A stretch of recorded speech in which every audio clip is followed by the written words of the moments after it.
Madami nagtatanong sa akin ngayon, ano bang magagawa namin? Ano bang matulong namin sa eleksyon? Unang-una, pwede nyo siguro matulong talaga, huwag nyo iboto yung Tingog Party List. Kasi ang boto para sa Tingog Party List ay boto para kay Martin Romualdez.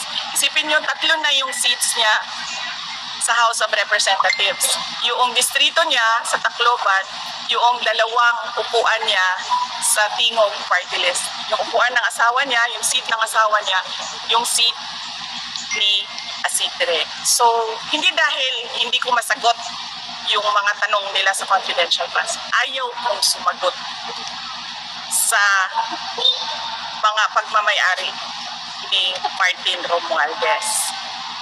Ang ginawa kasi nila, kasi distrito lang si Martin Romualdez sa Tacloban, di ba? So, wala siyang personality na kumuha ng budget para sa buong bansa. Kasi distrito lang yung sa kanya eh. So, ang ginawa niya, kumuha siya ng party list. Ang party list, pwede yan sa buong bansa. Kahit saan. Doon pumapasok yung pondo, yung pera sa party list niya.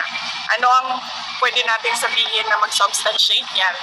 Tingnan natin yung natanggap na pera sa mga galing sa mga regional offices papunta doon sa Tingog Party List at magkano yun. So bakit ako sasagot sa tao na unang-una,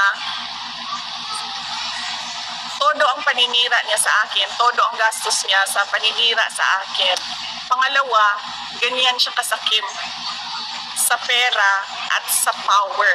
3 yung upuan niya, 3 yung seats niya sa House of Representatives.